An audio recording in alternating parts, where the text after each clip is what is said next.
Customer का flow बिल्कुल टूट चुका है।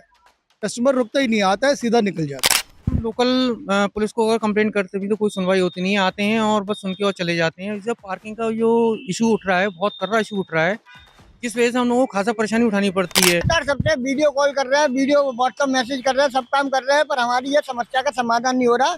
नमस्कार दोस्तों, मैं मेघा अग्रवाल और आप देख रहे हैं TNF टुडे। तो दोस्तों, आज हम लोग आए हुए हैं सिकंदरा बोदला रोड पर।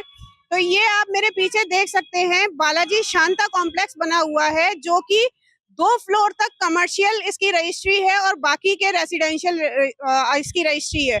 लेकिन आप मेरे पीछे देख सकते हैं कि किस प्रकार रेसिडेंशियल बिल्डिंग को भी इन्होंने कमर्शियल बिल्डिंग के रूप में बना दिया है। तो इससे लोगों को कितनी परेशानी हो रही है, पार्किंग की क्या व्यवस्थाएं हैं, दुकानदारों को इससे कितनी परेशानी हो रही है। तो मेरे साथ कुछ दुकानदार जुड़े हुए हैं, हम उनसे भी बात कर लेते हैं कि उनको किन किन परेशानियों का सामना करना पड़ रहा है। तो सर, मैं आपका नाम जानना चाहूंगी। मनीष गोयल बोल रहा हूँ मैं। तो सर, आपको किन परेशानियों का सामना करना पड़ रहा है? ये पूरी बिल्डिंग जो एक कमर्शियल रूप में बन गई है, लेकिन पहले ये एक बोला जा रहा है कि 2 फ्लोर इसके रेसिडेंशियल में है। जी हाँ, ये जैसे मैप में है वो 2 फ्लोर में आपके रेजिडेंशियल है और बाकी कमर्शियल है, फर्स्ट एंड सेकंड जो है। लेकिन उसमें बाकी पार्किंग की हम लोग को बाकी कोई दिक्कत नहीं। पार्किंग की इतनी प्रॉब्लम हो रही है, कोई ग्राहक नहीं रुकता, हम लोग अपनी गाड़ी पार्क नहीं करते, हम लोग अपनी गाड़ियाँ दूसरे के पार्क करके आते हैं। तो पार्किंग की समस्याएं लगातार बनी हुई है यहाँ। बनी हुई है। कस्टमर का फ्लो बिल्कुल टूट चुका है। कस्टमर रुकता ही नहीं, आता है सीधा निकल जाता है। तो क्या इसके खिलाफ आप लोग कोई कार्यवाही नहीं करवा रहे हैं? क्या इसके खिलाफ आपने कोई कंप्लेंट नहीं दी हुई है? TDA में हमने कंप्लेन करी हुई है। हमने एप्लीकेशन प्रार्थना पर TDA में दिया हुआ है। वहाँ से अभी तक कोई सुनवाई नहीं हुई। आप लोगों की कोई सुनवाई नहीं हुई है? हम लोकल पुलिस को अगर कंप्लेंट करते भी तो कोई सुनवाई होती नहीं है। आते हैं और बस सुन के और चले जाते हैं। जब पार्किंग का जो इशू उठ रहा है, बहुत कर्रा इशू उठ रहा है, जिस वजह से हम लोगों को खासा परेशानी उठानी पड़ती है। जो कस्टमर है हमारा, वो हमारी शॉप पे नहीं रुकेगा, आगे चले जाएगा। तो हम क्या करेंगे? सुबह से शाम बैठेंगे तो कस्टमर आगे चला जाता है, वो दूसरी दुकान पे चला जाता है। हमारी एक दुकान तो है नहीं कि एक पर्टिकुलर एक ही दुकान हो, दुकानें बहुत सारी होती हैं। तो वो कस्टमर हमारी दुकान पे ना रुक के दूसरी दुकान पे चला जाता है, पार्किंग के इशू के चक्कर में। एक बाइक हो, 2 बाइक हो, नहीं या 100 बाइकों को रोकना सही नहीं रहता है। तो सर, जैसे कि यहाँ पे कोई गंदगी की भी समस्याएं सामने आ रही है? गंदगी की तो ऐसी समस्या नहीं आती है, क्योंकि स्वीपर वगैरह को हम लोग मंथली देते हैं, तो गंदगी की समस्या नहीं आती है।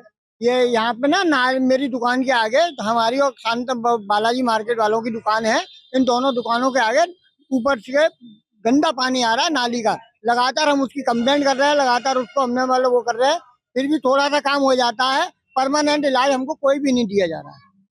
तो क्या आप लोगों के द्वारा इनसे भी कुछ कहा नहीं जा रहा कि ये इस तरीके से गंदगी फैला रहे हैं? लगातार सबसे वीडियो कॉल कर रहे हैं, वीडियो व्हाट्सएप मैसेज कर रहे हैं, सब काम कर रहे हैं, पर हमारी ये समस्या का समाधान नहीं हो रहा कि 2-3 महीने के लिए पानी रुक जाता है, 2-3 महीने बाद फिर पानी चालू हो जाता है। ये सबसे बड़ी समस्या है। और पानी जो है, अगर बहता आ रहा होता तो हमें तकलीफ नहीं होती। पानी गू और मूत का पानी आ रहा है, उससे ना तो 5 मिनट खड़ा हुआ जाता है, ना हमारा कस्टमर रुकता है, और दुकान के अंदर तक बहुत गंदगी फैलती है। आप ये समझो, अगर किसी को बीमारी फैल गई, डेंगू वेंगू हो गया, तो बहुत ज्यादा दिक्कत वाली बात है। इसका जिम्मेदार कौन होगा?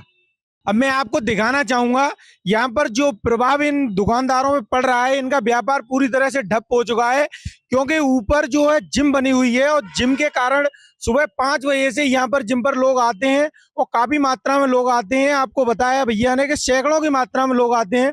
और आपको बताइए कि हर इंसान के पास ये आज एक व्हीकल है, वो व्हीकल लेकर आता है, और ये जो पार्किंग है वो पूरी तरह उन्हीं व्हीकलों से भर जाती है, जिसके कारण यहाँ पर कोई इनके पास जो आते हैं, जो सामान लेने आते हैं, कस्टमर्स आते हैं, वो नहीं आ पाते हैं। अब मैं आपको दिखाना चाहूंगा यहाँ पर जो जिम से ऊपर से पानी आता है, जो गंदा पानी आता है, जैसे कि भैया ने बताया था कि जो टॉयलेट का पानी है, वॉशरूम का पानी है, वो यहाँ पर आता है। वो मैं आपको दिखाना चाहूंगा। अगर कोई कस्टमर आता है तो इसको देख करके यहाँ पर कोई आना चाहेगा क्या? इस गंदगी को देख करके यहाँ पर कौन आएगा? इसलिए इनका व्यापार काफी मात्रा में प्रभावित हुआ है, और मैं यही चाहूंगा कि इस पे जल्द से जल्द कार्रवाई हो।